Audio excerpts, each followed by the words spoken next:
Hi there. My name is David Boswood, and I'm from the Royal Agricultural University.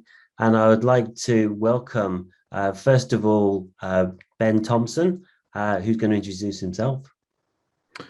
So Ben Thompson, I manage the Agri-Tech Centre at Hartpury University and Hartpury College. Very much a background personally in the practical farm management side, specifically in the ruminant sectors, from the Brentford, South Wales, all the way to Northern England as well. I moved from there into research field, working on very topical issues such as antibiotic resistance, workshops, working with farmers directly, looking at industry projects, as well as very scientific projects as well.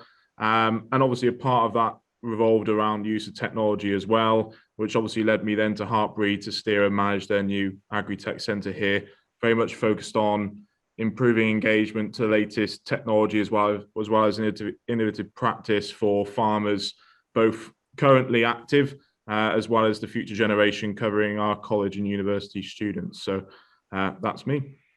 Okay, thank you, Ben. And now we've got James Wright. Welcome, Hi, James. sir. I'm James. I work for a company called Breeder. I'm also a farmer myself. So my wife and I are beef and sheep farmers. And then because that doesn't pay the bills, I work for a company called Breeder, and Breeder run the Precision Livestock Network. We have over 4,000 farmers who use our app to measure and manage their livestock data. And then we also run a online marketplace and the world's first data-driven beef contract, so farmers can get the top price of their cattle that they deserve. So yeah, I think this panel is right up our street. Okay, thank you. So yes, as I said before, I'm David Boswood. I have a long history with technology and entrepreneurship, and currently support many businesses and students at the Royal Agricultural University and in the Cotswolds to start either agricultural businesses or technology businesses. So I welcome all the panelists. So first of all, we were going to start to discuss things about, first of all, the most important part when running a farm is the economic performance. So I thought what we'd do first is the economic performance is very much linked down to the management of the farm. So first of all, Ben, can you highlight some of the issues that you see that we're heading towards? I'm going to open up the can of worms of policy. Obviously going through agricultural transition plan over the next 7 years, and obviously phasing out of BPS payments. That's probably getting our back more against the wall in the farming community, in terms of now we're looking for avenues to become more efficient, more productive, and obviously getting ourselves a bit more off the page in how UK farming production is, maybe, as is obviously talked about in the media, having higher welfare standards, more sustainable practice, and it's trying to evidence that. I talk a lot about that in relevance to technology, in that it actually empowers these businesses to get off the page a bit more, whether they're doing things a bit more, what's deemed more sustainably or favorable for the environment or more productive generally. These are things that need to be sort of at least thought about, if not already thought about, or at least pushed a bit further if you're already using technology already. So yeah, absolutely, business models are going to change, but I think this is going to be sort of a technological format to that, because it just helps with the process. But yeah, sorry to open up the can of worms of policy, but yeah, obviously it's a massive change, and obviously a buzzword in association with it is unprecedented, something we've used in the last 18 months already, haven't we? But it really is going to impact so many businesses, probably including James, but it'd be really interesting to hear his thoughts. But yeah, I think there's going to be a lot of key decisions to be made, and a lot of big changes coming through, really. Anything to add, James? Yeah, I suppose spot on, really. As a young farmer, there's going to be a lot of opportunities for people like me. But the reason why those opportunities are going to be there is because they're going to be a large number of existing farm businesses that are going to be unable to adapt and change. So what we're effectively saying is that the current change in strategy around basic payment to the environmental land management scheme is going to put a lot of farmers out of business, and the government and the DEFRA seems to be quite happy with that, because the goal is to, the outcomes are based around environmental outcomes. Fantastic, and rightly needed, but then it's up to farmers like myself to work out how then you adapt and change your business to survive in that new landscape. And I suppose that's why we're here today. Yeah, so there's lots of research that shows that young farmers are more innovative, they're more adaptable, and they are a lot more agile. So I welcome that. But I think one of the things we're living in a time of big change, and supermarket shelves are empty, petrol stations have queues on them. We have ships being stuck in the Suez Canal. China's got electricity problems. Do you think it's the right time for them to start to think of that? Or do you think there's going to be additional changes because they're going to think, oh, maybe that's the wrong time and place to do it? I'll chip in and say, I mean, it's easy to think that obviously it's encouraging to see now more younger generations get into farming. And obviously, as James alluded to, it's probably going to be a lot of opportunities for them to get into farming. But it's easy to think that a lot of farmers are hesitant to change. Those that have been in farming for the last 30, 40 years are hesitant to change. They've overcome a lot of change. Obviously, technology is a change in itself. So it's natural to feel hesitant, or new policies are changing itself. So it's natural to feel and take a step back and think, whoa, hang on, what's going on here? I think it's yes, rightly so. James mentioned that there's going to be a lot of businesses that are going to fall short. They're not going to be willing to change. But there are the opportunity for those that are existing and have been for quite some time to continue to mold themselves into this sort of new marketplace, so to speak, but new economic opportunity as well. But I think, yeah, it is the right time because we've gone through a lot of change. I think in the last 18 months, we've almost been forced to use platforms like we are now, doing virtual sessions. And I think there's been study as well in that a lot of farmers have been open to using new virtual platforms to engage with whether advisors or other farmers, so to speak, and using societies and charities and representative bodies in the same way. But yeah, it's encouraging. I think it is the right time, absolutely. But when would it be? It's going to be a shock either way, isn't it? Yeah, absolutely. I don't think we can afford not to. The changes that are coming down the track now are all designed to revert the unsustainable biodiversity loss, to restore nature in our countrysides, and also to combat climate change. And ultimately, David, if we don't actually change the way that we're farming to be more harmonious with our planet, we will have famine and things like that forced upon us by climate change. I was at a lecture on Monday night that was saying that in 30 years, the south coast of England will have a climate like the south of France. And if you think about when I farm here already, is my business set up to farm like they do in the south of France? Well, no. So, that would fundamentally, we'd have to look at irrigation, all sorts of things. And those are serious risks if we don't get a hand of the climate crisis. Yeah, I was talking to a wine merchant and a wine grower from South Africa, and they're buying land in England because they reckon the climate's going to be about the same in a few years' time. So yeah, so different crops, different business models. Let's just move on a little bit, but what we're seeing is that the introduction of new technology and sensors and apps and big data. How do we think the business models are going to change around the existing products that we're producing? Well, I think Breeder is a great example of that. So in our market, traditionally, farmers have to pay for livestock software, and we give farmers the ability to manage their livestock data for free. And then the way that we make money is that farmers use our marketplace, our deadweight contracts, and our financing tools, and then we take a commission as those as they use them, and lots of our members don't, but many of us do, and actually that brings in more income for us than if we were charging a monthly or an annual fee. And I think you'll see many more tools like us with different business practices. I think the fact that a lot of software, traditionally farming has been very much based around physical locations. So for example, machinery dealers, or universities, places of learning, markets, vets, they've all been based around physical locations, and with that there's quite a high running cost. But when you look at software, we are based in the cloud, and that means our running costs are much lower. Breeder doesn't have an office.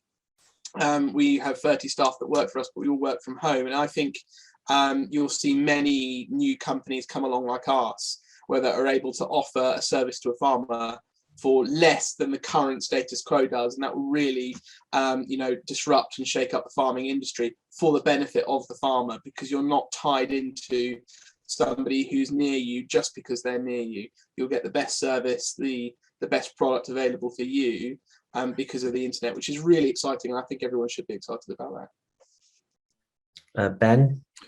Yeah, I think I would talk a bit broadly. I think I agree with James. There's going to be a lot more solutions coming through. There's a lot of opportunities and challenges associated with technology. Obviously, it depends on the perspective.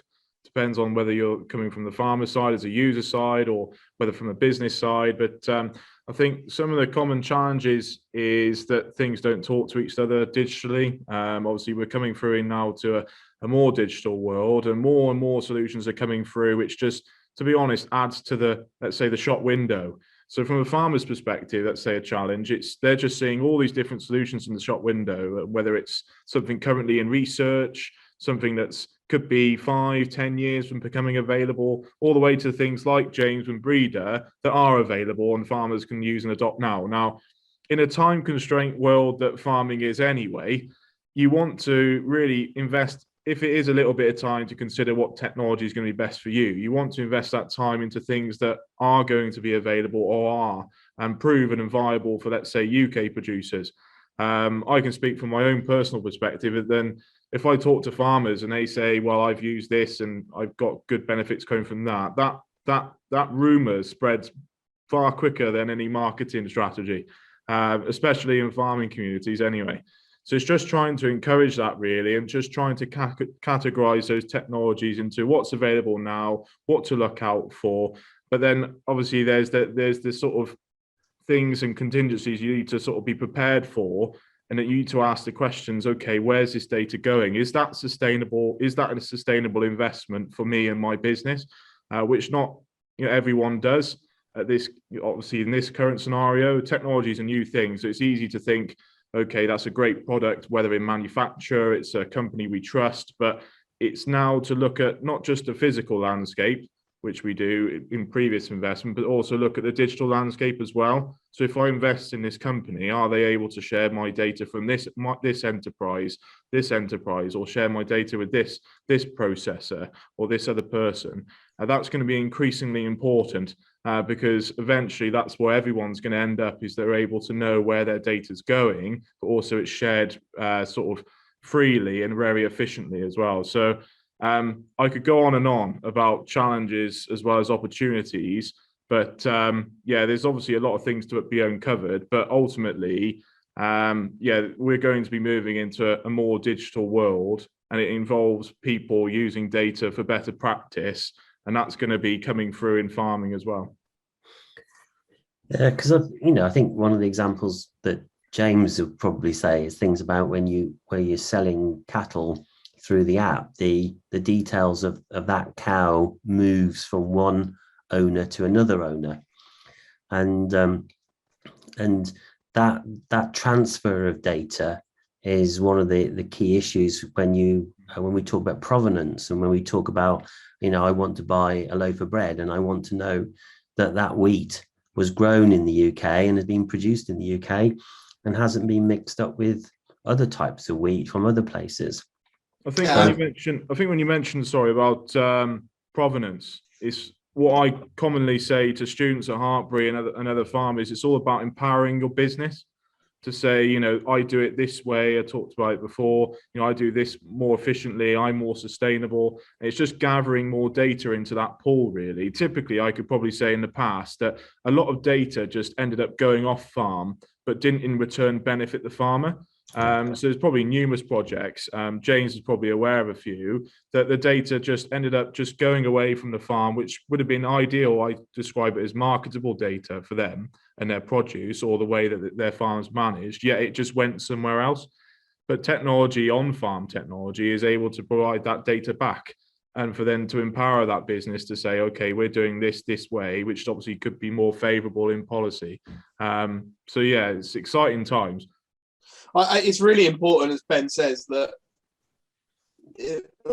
breeder, we believe the farmer owns the data. So we only provide the platform where the farmer is able to store that data. And we do some stuff with that data to help everyone in the breeder network. But fundamentally, the farmer is the one who's recording it. They've gone to the effort. They own that data. And I think this democratization of data is that, and I think it's happening, that farmers realize their data is valuable and they want to protect it.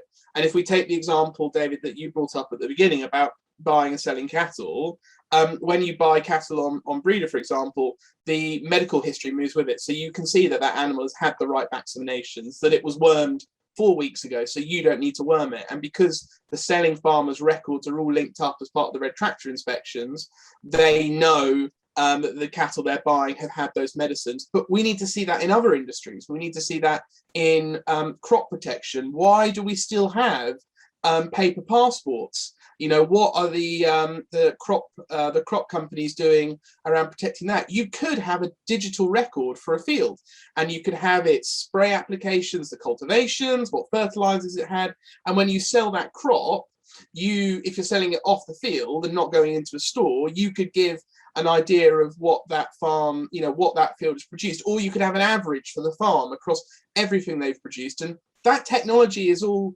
there. It just hasn't quite been joined up yet. And, you know, those are the sorts of really exciting things that'll be coming along in the next decade or so, all for the benefit of the farmer, because ultimately they'll be able to charge a higher price because they'll be able to verify and show why their crop is better than somebody else's and why they should be rewarded for that. Which brings us on to productivity. So all this data can help you show your productivity, benchmark your productivity, and ultimately understand the business dynamics that you've got on the farm. And of course, it is very, very difficult to compare one farm with another farm and one set of cattle to another set of cattle. But I see, you know, as part of the government's policy, they are starting to go down that route of being able to understand what it is that we are doing on our farms and how we are trying to develop the environment around the farms. But I also think that productivity, especially when associated with international trade, is one of the things where as an independent country outside Europe, we may need to be a little bit more savvy about. So how do you think that international trade, and especially when we do look at farmers who, some of the farming organizations do come out with some protectionism type strategies, what do you think about that? I think in terms of trade, it goes back to empowering businesses. But in terms of benchmarking, we're all looking to environmental land management schemes and obviously waiting for the finer terms, and then be able to see where you mentioned about every farm being different. Obviously, they've set about the different schemes, whether nature recovery, habitat recovery, or the sustainable farming incentive, which has obviously received the much news so far. But it's knowing then, okay, based on the natural resources I have on my farm or the enterprises I run, which do I align to better? Obviously, we're waiting for the finer terms to then farmers to benchmark, hence the pressure on what these terms are going to be, what's going to be asked, and how that data can be easily captured. And so how can it be merged into my current model or day-to-day practice?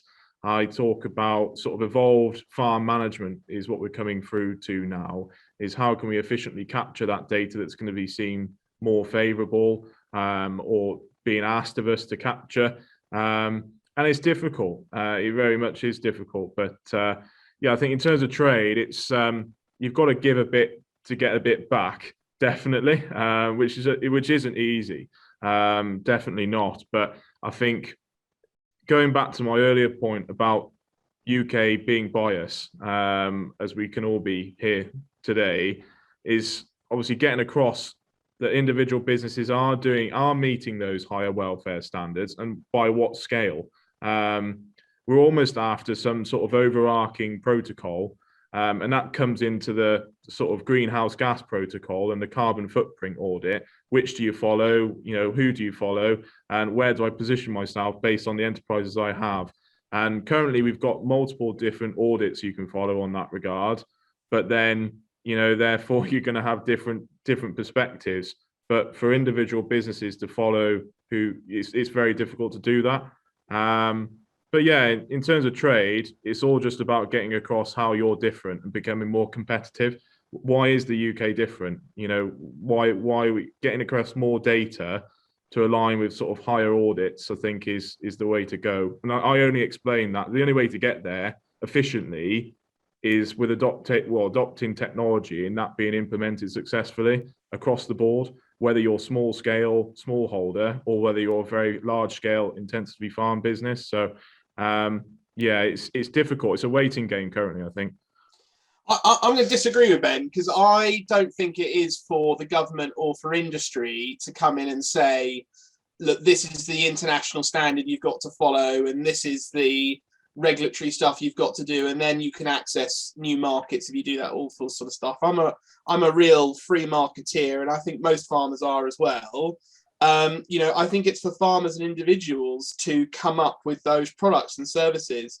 And let's take, for example, meat eating quality. In the UK, we buy and sell our livestock based on, well, we sell our livestock to the abattoirs based on meat quantity indicators. So we have the Europe grid, which you get as a farmer paid on weight, and then it's graded on conformation and fat class. If you go to Australia, to America and Japan, they buy and sell their livestock based on quality. They have marbling indicators, or they have grass-fed. In America, they have prime, select and choice. And those aren't, a farmer gets paid on weight, but also they get paid on the quality grading. It's not done on fat class. And farmers could wait the next 10, 15 years for the abattoirs and supermarkets to get behind that. Or there are many farmers going out there and developing their own supply chains and working with camera technology in the abattoir to grade the animals. And, you know, this is both large scale, so thousands of animals, but also small scale farmers too.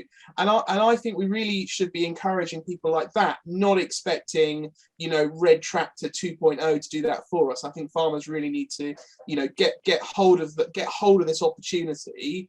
And work together. And that's the other thing as well, is that you don't have to do this alone. And perhaps I'm in a couple of WhatsApp groups with farmers, and they're all really entrepreneurial and they're all working together. So, you know, one might say, well, my kill pattern is in the autumn, so I'll supply the grass-fed stuff then. You do the spring because you're in a different climate, you're down in the southwest rather than the northeast or whatever.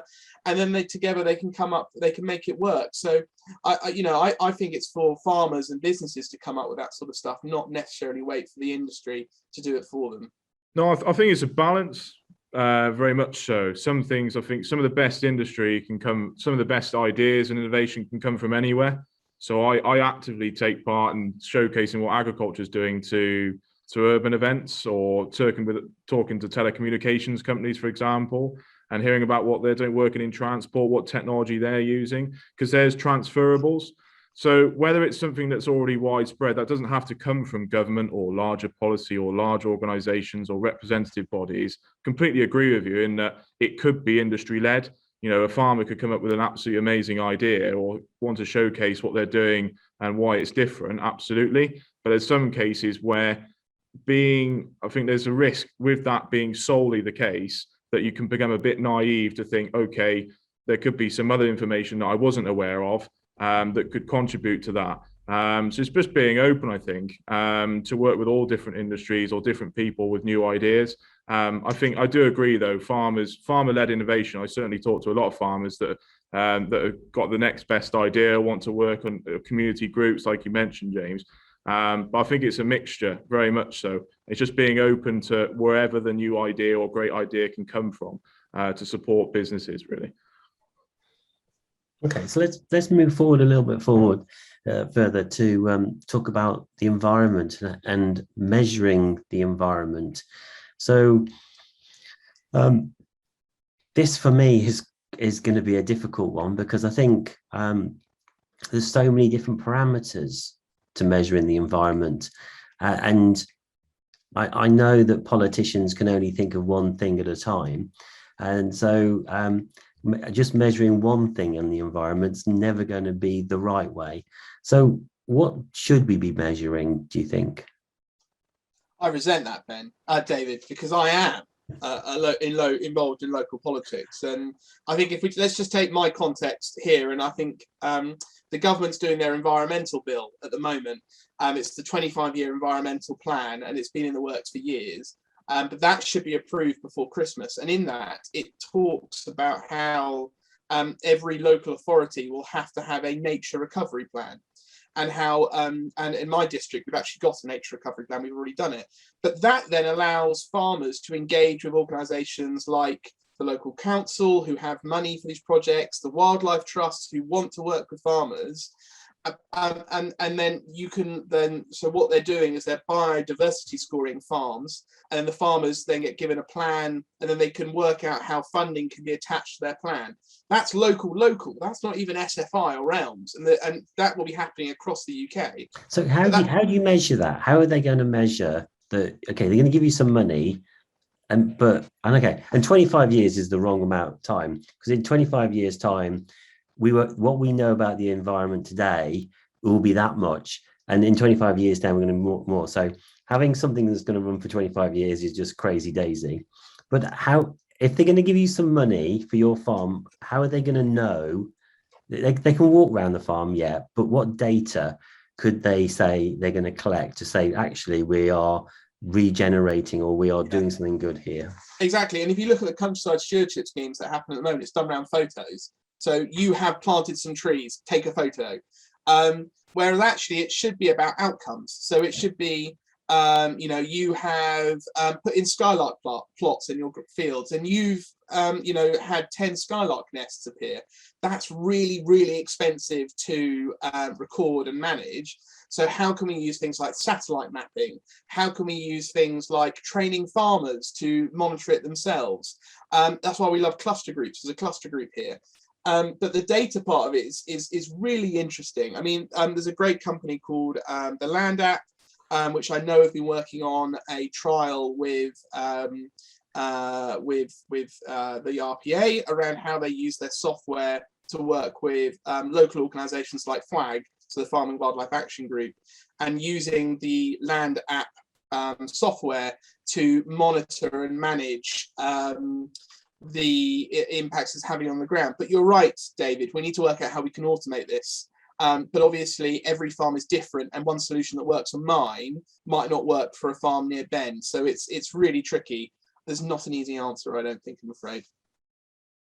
Yeah, I think there's so much you can measure. I think it was announced that you'll be rewarded based on soil health.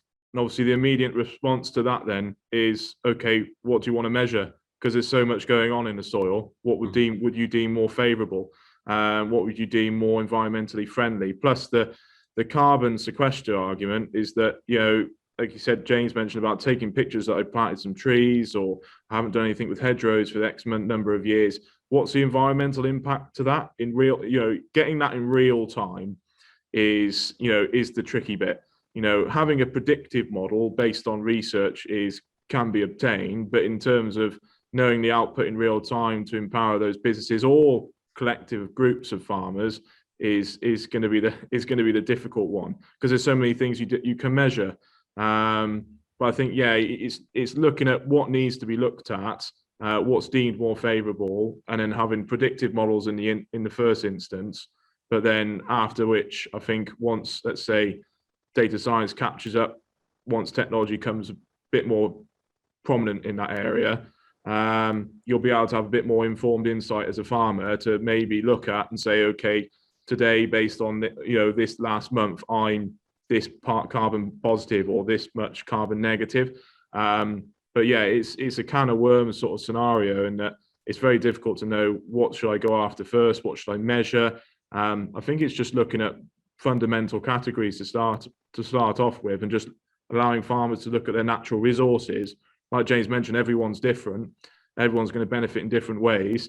I reside in Wales, even though I'm based in Gloucestershire, with work. Obviously, farming country is different from, it could be from a stone's throw away in terms of even just from soil type. So therefore, you're going to have different impact on the environment in that case as well. So it's going to be difficult, but I think it's going to be a transition, as obviously what's mentioned in policy. The other thing as well, we're going to start to measure what's happening on a farm, but farmland is just one part of the area, and things like streams. We could do something on the farm to support the stream and support the water quality, but actually it's really the downstream issues that we're trying to protect and we're trying to measure, i.e. flooding and things like that. So how do we start to look at the farm and its impact outside, but also there's plenty of other things happening outside the farm that impact the farm. So you could be doing some great stuff on the farm, but because of other factors out of the farm, it could be taking that away. So you could end up not being paid money, but you could be doing the right thing. Yeah, and that goes back to farmers can't do the right thing by the environment if they're not making money. And that's the big concern with the loss of basic payment. How many farmers will take out the hedgerows, will fill in the ponds, will make their fields bigger, just take on more acreage, rather than engaging with the new environmental schemes? Then I think you've underlined a really good point, David, is that these schemes don't work and the outcomes don't work if the farmer isn't making money. And at a time of food instability, with the fuel crisis, with energy price increases, do food prices need to increase to pay for the true cost of food? At the moment, farmers are subsidizing the cheap food that the consumer wants and needs at the cost of the environment. And does food need to increase in price? But in 2019, before the pandemic, 600,000 people used a food bank in the UK. Some of those would have used it more than once. So at the same time, there are people in the UK who literally can't afford to eat. Yet at the same time, as a country, we can't afford for people not to pay the true cost of food, because otherwise we're just damaging the environment. And that's why you need that joined up thinking. And I really liked Henry Dimbell's report, the National Food Strategy, and how that's going to inform future government policy, because it's true, you need to have that joined up picture so that the farmer is making enough money so he can care about the woodland, so the woodland provides habitat for the insects that then feed the birds and that then look after the waterways and the whole ecosystem. But if a farmer isn't making money, none of that can happen.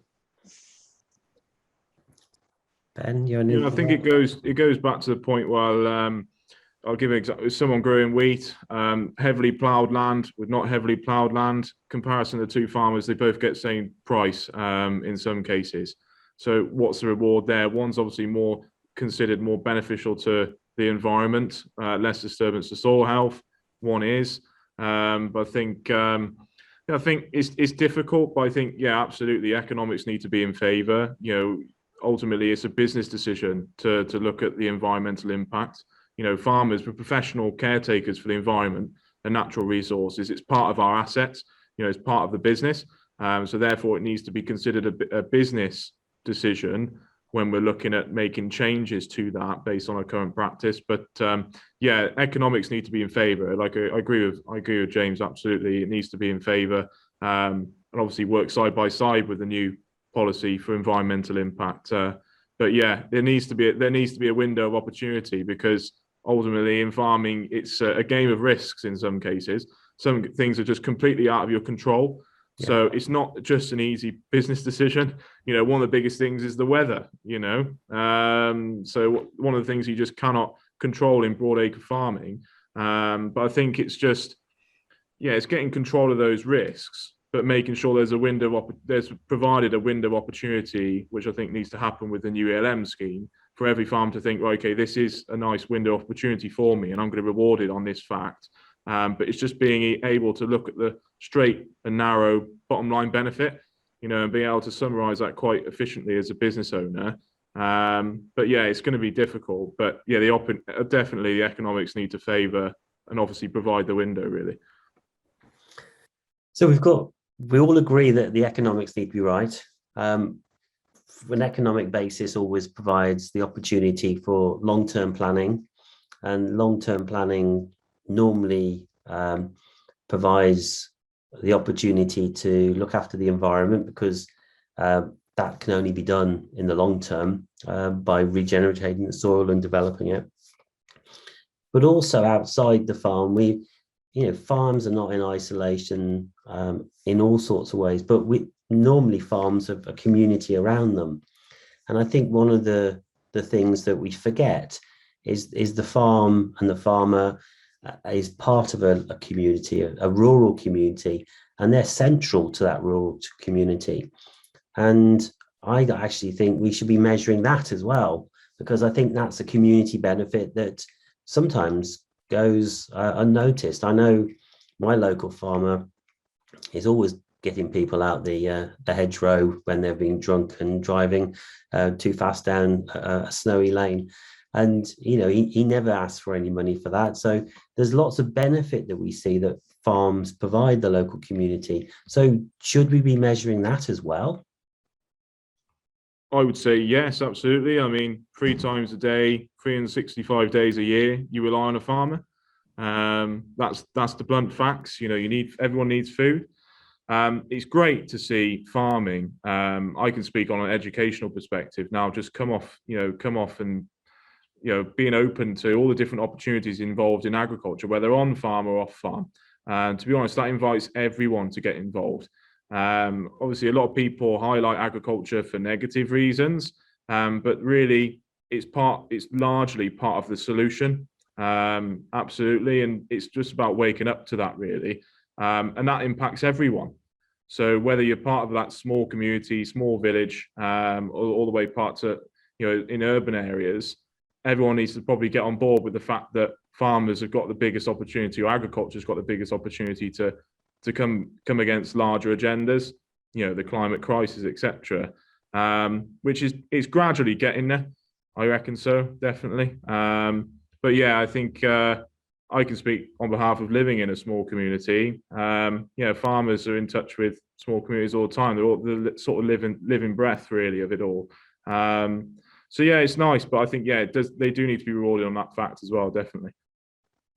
Yeah, I think I don't think it would be go too far to say that I think farming and rural communities are under threat from all sorts of things, and as we take more money out of these communities by removing the basic payment, and more money flows in from places like the city, having good internet in your village is it's a double-edged sword, because it means you can watch Netflix, but it also means the banker that once lived in London can have a holiday home in your village, or maybe his family comes and lives in the village and they work in London. And that is a double-edged sword, because it basically, we're gentrifying or urbanizing the countryside, and it means people like me and young farmers like me, we have to go and live in the towns to then work in the countryside, and we rent the land off the person who now lives in the house that once, probably a generation ago, I would have lived in. And there are all of these really difficult socio-economical problems that are going on that we're really not dealing with at the moment, but we will have to. Because, like you say, David, am I going to be able to rescue that person from the hedgerow if I'm in the local village rather than living on the farm? Is the person who lives in the farmhouse going to come out and rescue them? No, probably not. So it is really, really tricky. and we really do need to get to grips with these problems. But I think at the heart of it, it comes back to profitability. And if your farm is not profitable, you do not have the time to do all the other stuff.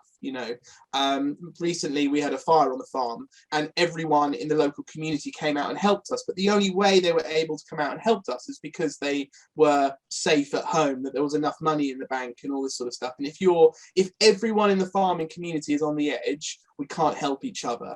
And so it's so important that government and the policymakers realise that in order to have a strong, healthy rural community, farmers need to be profitable, and we need to work out how we make farmers profitable whilst making sure that we produce food, that we sequester carbon, that we hit all the biodiversity things we need to do. So it's a really, really important point. I think on the flip side, it's education as well. I mean, it's a big drive, and a lot of people talk about education and obviously being more aware of how food is produced, what's going on, as well as the career opportunities in agriculture, what farmers are doing, what goes on in terms of practice. There's still a lot of work to be done. Improving that insight from, let's say, James's example from the banker. If he had a bit more insight maybe into understanding farming practice, he might maybe want to be a bit more involved. Like I said, I think it's great to obviously have communities that are able to help, in James's case with the fire, but I think they could be doing more than that. Definitely, they could be playing their own part as part of living in that community. So in turn, actually benefiting the farmer, in a task that's probably been done by James. So there's probably ways in which you can improve the education, improving, let's say, the insight, that as part of this community, helping farming businesses around the area also helps you in your living environment. So I think it's the educational piece maybe as well that could help. I should say one of my landlords is a banker, and he's very involved and very helpful. So should caveat that. They're not all like that. But no. Okay, right. I think we're coming towards the end now. So let's go around the room and just have a few passing comments, last comments from firstly Ben, please. Yeah, it's exciting as well as daunting, naturally, what we're going to go through in the next, let's say, new policy, what we're asked to do in terms of farming communities. But in terms of exciting nature, it's under the heading of opportunities. It's all the exciting things that we can now measure, be a part of. The spotlight isn't always negative, I would say. The spotlight can also be very good for agriculture. It's highlighting the hard work, that's the high welfare standards, the environmental impact, the opportunity, the responsibility we have as an industry, which is really key. So it's about making the most of that spotlight, I think, but making sure we can follow the right path. Hopefully this discussion gets off, to many different ears and encourages ripples to contribute to the challenges and issues that we've raised as well, really. So yeah, it's been great to be a part. James? Yeah, I mean, there are so many changes going on in farming in the next 10 years. And I think it's great that there are organisations like the RAU, like Hartbury University, and then companies like Breeder. There are lots of us out there that are looking to support farmers and make farmers more profitable so that they can adapt to these changes. And I think although there is lots of change coming, I think I'm feeling very positive about it. Maybe that's just because I'm thinking about all the land that I can hoover up from the businesses that can't change. But no, I think there is a real opportunity here for farmers to make money, whether it be being paid to rewild your farm and you retire, or running a rotational beef business that's going around arable farms, restoring carbon to the soils and getting paid for that. So there are loads and loads of opportunities coming down the track, and I think it's up to us to make sure that everyone's got the tools to be able to make that change. Okay, and I always remember Gordon Brown had a motto: "What gets measured gets done." And I'm just very cautious that policy makers may not want to measure the right things, and they might not measure. We've talked about economic performance, we've talked about the environment, and we've talked about the community engagement. And for me, they're all very, very important things that are just also worthy of measuring, rather than just soil health or water quality. They're all very, very important. And therefore, while many farmers would probably hate me for saying we should measure everything, we just need to be a little bit more cautious about what do we measure, and let's be a little bit more holistic in measuring those things. So I agree with James and Dan in the sense that there's lots of opportunities. Education is always at the center of it. And I think we certainly were going to have a very entrepreneurial time in the next 10 years within agriculture. So I thank you for listening, and I wish you all well and see you in the future. Bye-bye.